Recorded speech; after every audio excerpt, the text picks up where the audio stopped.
자, 그러면 그다음에 우리 그 NGO연대 그 운영 부위원장님을 맡고 계시는 우리 여정연의 우리 김혜영 사무총장님 나오셔서 장애 여성에 대해서 쟁점 조항에 대해서 말씀해 주시겠습니다.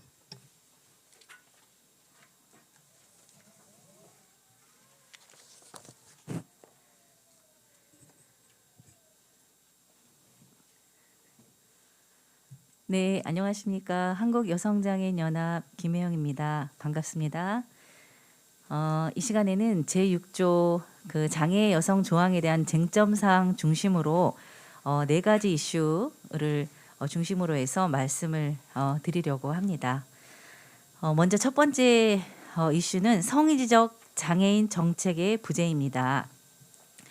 2020년 장애인 지원 분야 정부 예산은 3조 2,300, 1,022만 2,100만 원.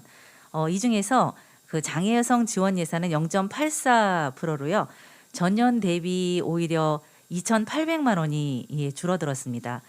현재 중앙 정부의 장애 여성 관련 정책은 임신, 출산 등의 지원 정책을 지나치게 그 강조하고 있습니다.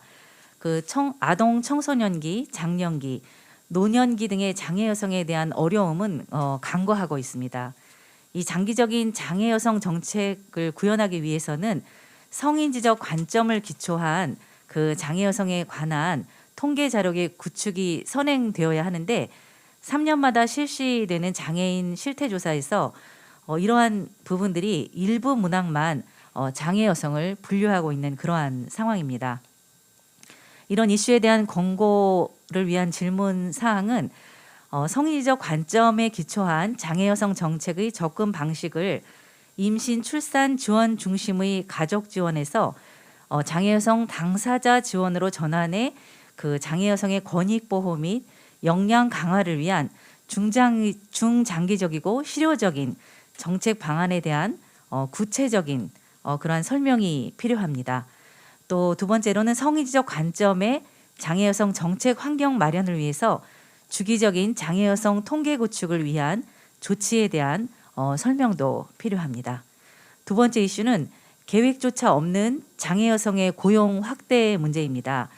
2017년 장애 여성 고용률은 21.4%로 전체 그 여성의 고용률 50.8%의 절반도 되지 않는 상황입니다.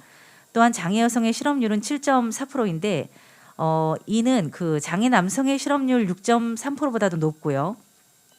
전체 여성의 실업률 3.7%의 2배에 해당하는 수치입니다. 특히 장애 여성 노동자의 월 평균 임금이 우리나라 여성 임금 근로자 평균 임금인 200만 원의 절반에도 미치지 못하는 93만 원에 불과합니다. 고용 형태도 77.8%가 비정규직으로 근무하고 있는 그러한 상황입니다. 이런 내용에 대한 권고를 위한 질문 사항은 고용률 21.4%의 그 최저임금에도 미치지 못하는 월 평균 94만 원에 불과한 이 장애 여성의 열악한 고용 상황을 개선하기 위해서 이 장애 여성 채용 목표제 등의 그 장애 여성의 고용 환경을 개선하기 위한 그 적극적인 조치, 제도 방안에 대한 설명이 필요합니다. 세 번째 이슈로는 장애 여성의 재생산권 보장 강화 문제인데요. 2019년 4월 11일 대한민국 헌법재판소는 낙태죄에 대한 헌법 불일치 결정을 내렸죠. 현재 후속 입법을 해야 되는 상황입니다. 이러한 상황에서 장애 여성의 재생산권을 보장하기 위한 대책 수립이 필요합니다.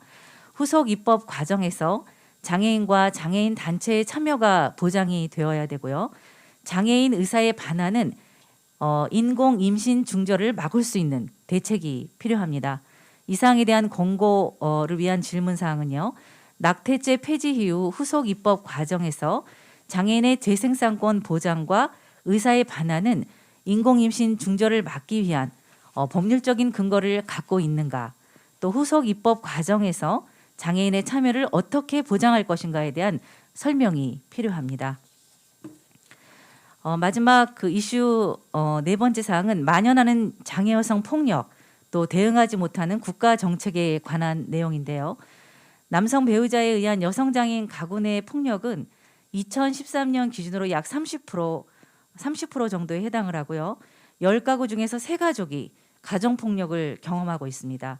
또 장애인 가정 내의 폭력도 전체 가구의 6.1%로 남성 장애인 5.5%보다 여성 장애인 7.0%로 1.5배 더 높은 그러한 상황입니다.